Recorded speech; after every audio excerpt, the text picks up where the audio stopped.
back in the garage. Time to go home soon.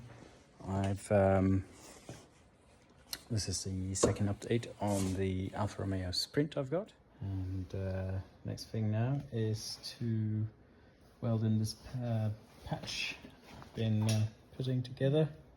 So we're getting very close to where I want to be in terms of shape. So I'm going to tack weld that in place, and I'll let you know how it looks when I'm done. I've done one weld here. I'm happy with that. I have a big hole in it, and yeah, it's not 100%, but for a amateur like myself, I'm quite happy with that. All we need is a little bit of filler and some paint, and we're good to go.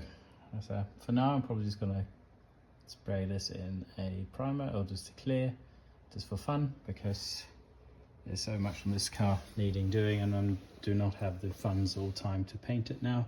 So I'm just taking this one, it's a bit of practice, of course, in two very visible places of the car, but you've got to give yourself a challenge. Oops, I've got stuff everywhere on the floor and whatnot, because that's what happens.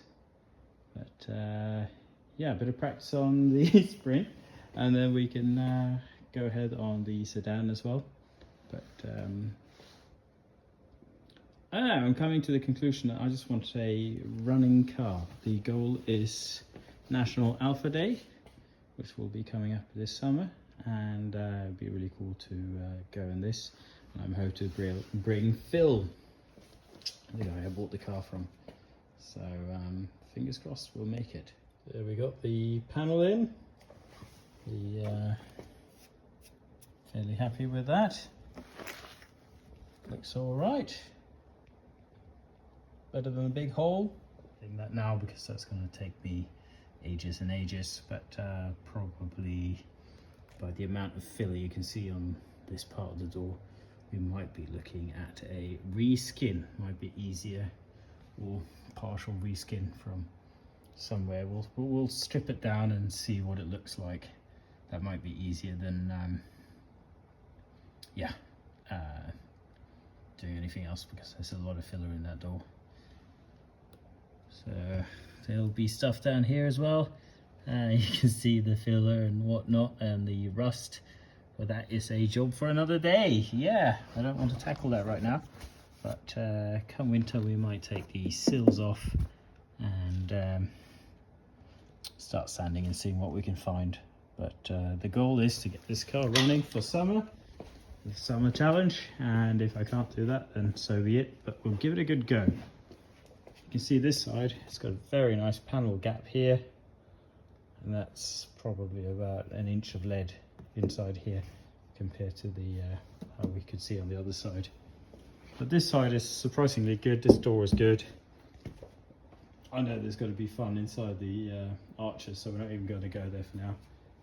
But, clean up. Going to paint in the back there where the patch came. I did smear some paint on the back where on the patch where I put it in. Of course, not ideal.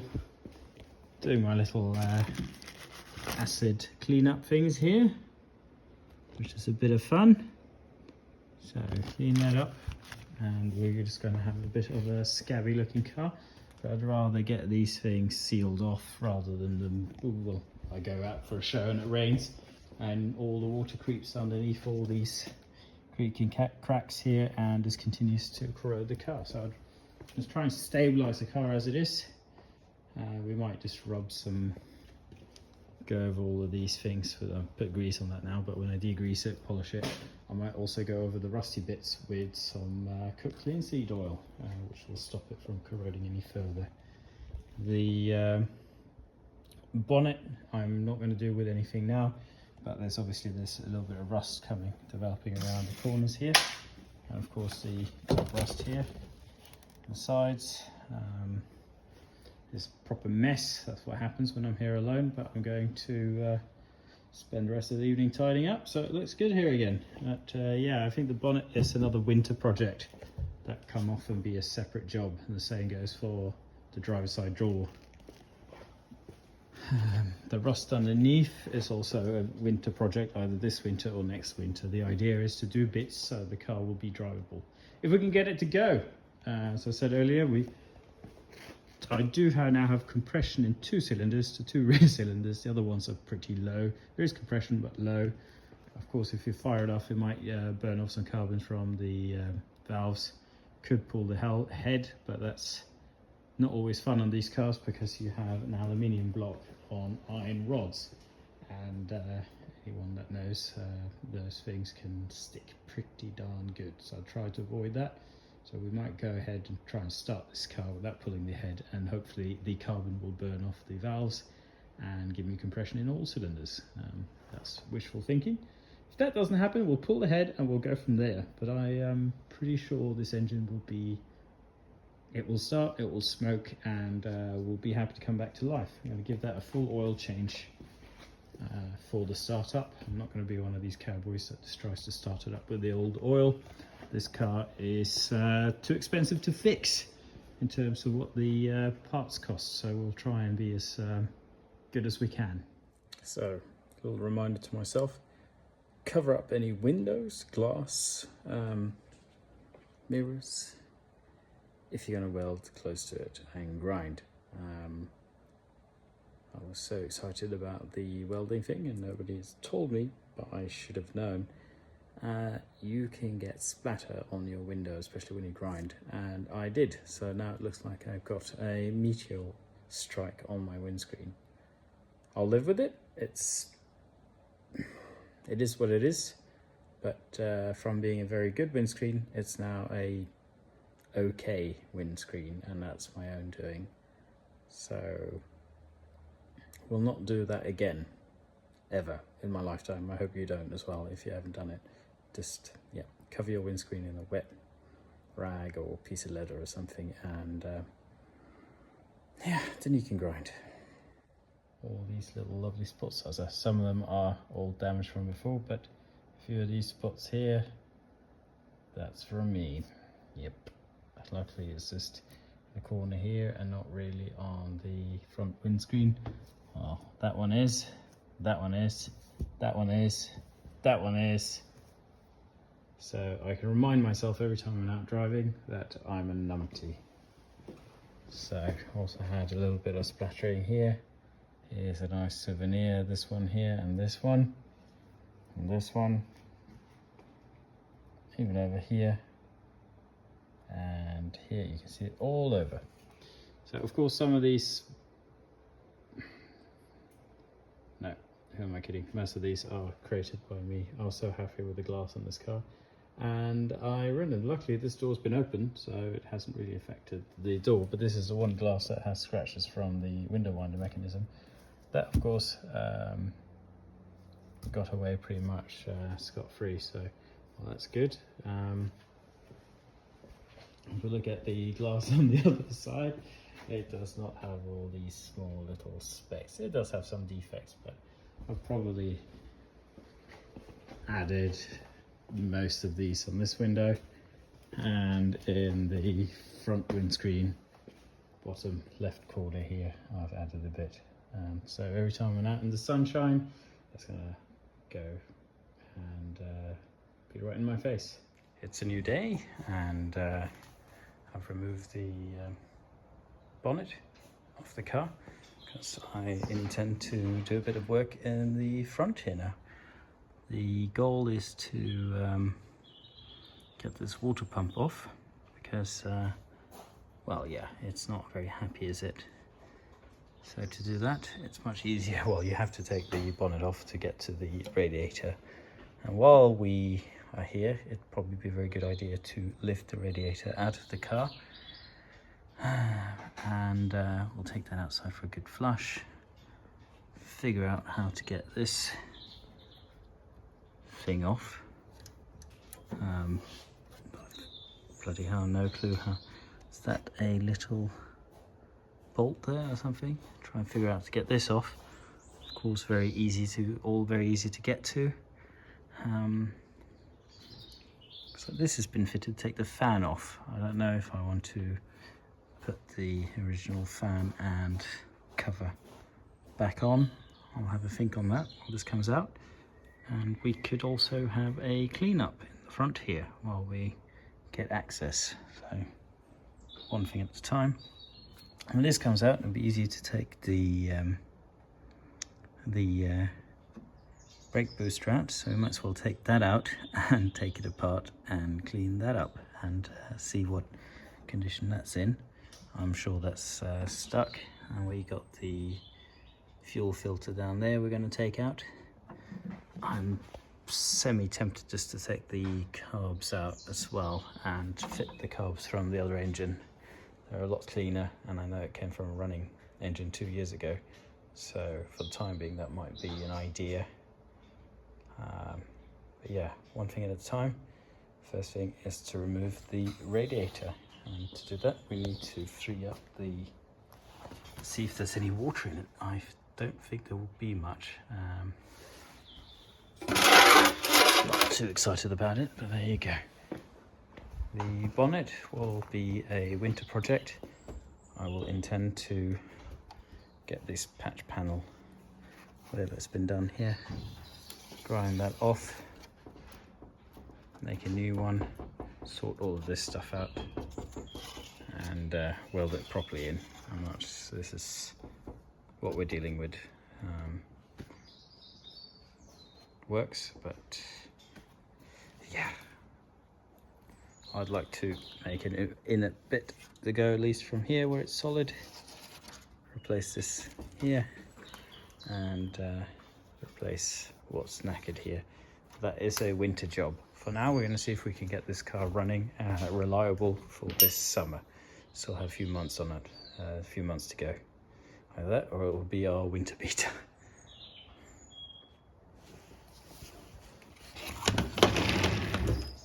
Alright, we have the pan underneath here. Let's see what comes out.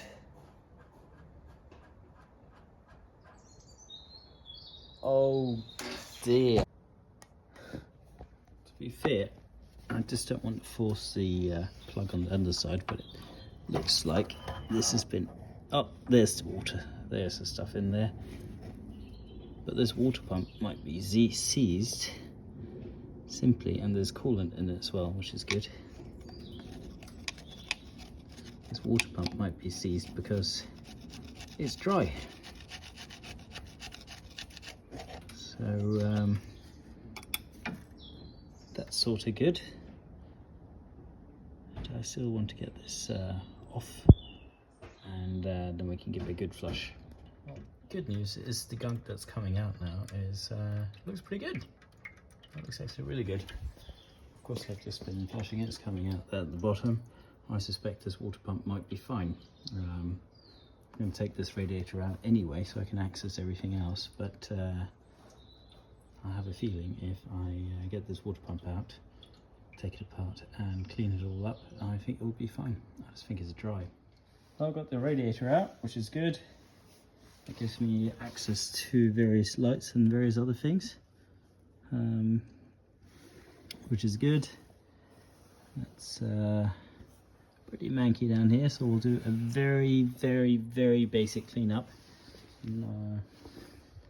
Probably just, yeah, we might sand a little bit and paint a little bit, but I got to stop somewhere.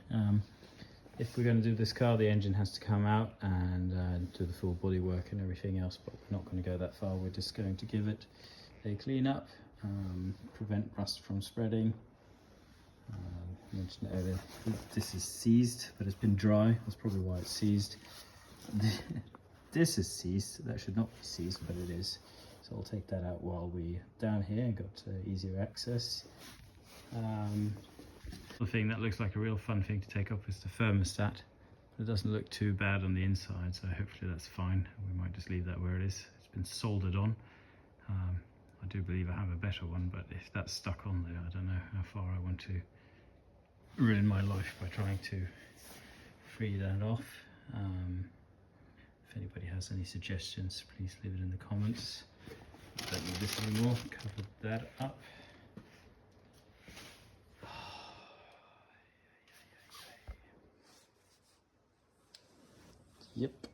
Yep, this is the dirty, less fun part. Kind of enjoy the welding now compared to this, but there you go, it's got to be done. Just a basic stage 1 cleanup and making sure everything works as it should. Lubricate, grease, etc, etc. Do not want to go overboard. This is not going to be a concourse car. I just want to tidy it up. So again, what we're down to now is 4 bolts on the engine and the gearbox. Might be easier if I wanted to do this proper. We'd have to lift the engine out and I would tidy everything up in here, but I really don't want to go that far for obvious reasons, because I want to drive this summer. If I start pulling everything apart, it's not going to drive this summer. It's that simple. Then it's going to be standing as a long, tedious project, which would turn out very good in the end, but I'll probably be a decade older by the time I get to drive it, and that's not the goal here, because we have a rusty Flaminia and we have a rusty Berliner, we have various other projects lined up.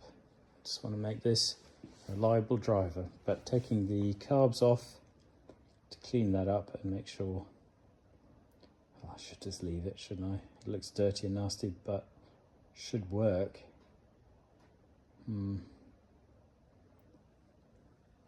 How far should we go? Leave a comment. Let me know what you think. It's good. These pipes, this of course goes to the heater. The heater cores under the dash. I might see if I can replace all these. The pipes don't look too bad on the inside. It's fairly clean, and these are bloody strong. They're not going to burst, that's for sure. Right, the good news is I've gotten the water pump off, and I have let it soak with my acetone automatic transmission fluid. Most of this stuff here has just been solidified gunk from the well, it's crystallized the stuff from the antifreeze, and it actually looks very clean and nice in there. This doesn't even look too bad. So yeah, this is the water pump. No slack in the bearing. Turns around nicely. What I'm going to do now is just rinse this completely down and clean it up. I'm not going to pull this off because that's I need a puller for this. I guess I could use an axle puller, but if it's on there, it's on there, and it's turning really nice actually. So that's good. I'm just going to rinse this down. There's some oil in here, have this nice and clean, and we can install it back in the car. Another thing I figured I'll test out is if this fan works. So I brought the battery out, the other way around, let's have a look.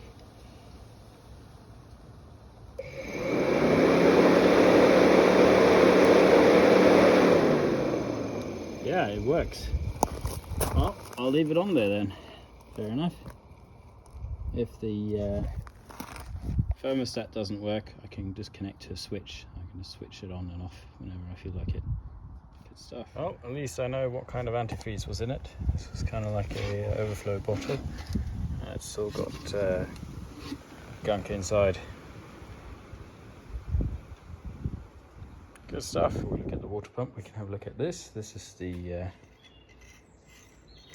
dynamo, and that's spinning nice and free now, but I'm still intending to take the back off and just tidy it up a bit before putting it back together. I've put the front bits in a acid bath to clean it up. I'll give it a little spray can magic. I made myself a big vat of acid, which I'm dipping everything. Little heads up, this is a test piece. I've had in the acid for about 2 weeks, and it will eat into good metal as well. So the only way you can test that is by letting it stand for a long time. So it's not going to go eat through this metal anytime soon, but it's just good to test it. And you can see that it does have a little effect on the metal as well, but it does remove any rust from the surface and convert it, so I still think it's worth. So whatever I'm dipping in this is only going to be in there for a day max. Yes, a day in the homemade acid bath and a scouring cloth later. That's pretty much ready for a bit of primer and paint. Very happy with that. It was completely pitted, and now it's taking a lot of that rust out.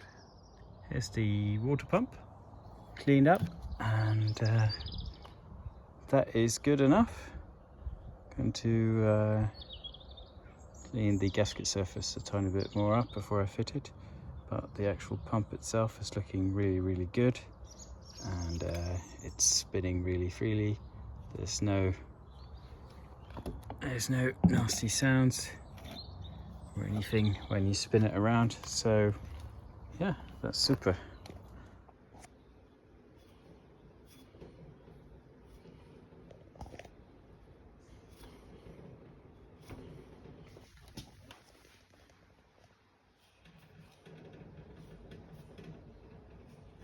Well, I might have mentioned it in the video, but I've ordered myself a window chip repair kit. Firstly, because I have a huge crack in the flaminia, but I've gotten myself a rather professional second-hand one, so I'm looking forward to that to arrive.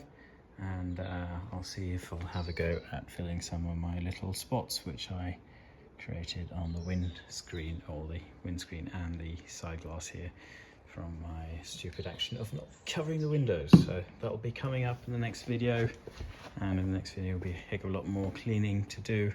I'll see what I can do on top of the carbs. I've been told not to leave them. These were perfectly set up last time, and they're a nightmare to set up, so I think I'm just going to do my best with a brush and some degreasing thing just to tidy it up a bit. Volunteers needed. And more cleaning up down here, and hopefully start moving downwards, get the booster out.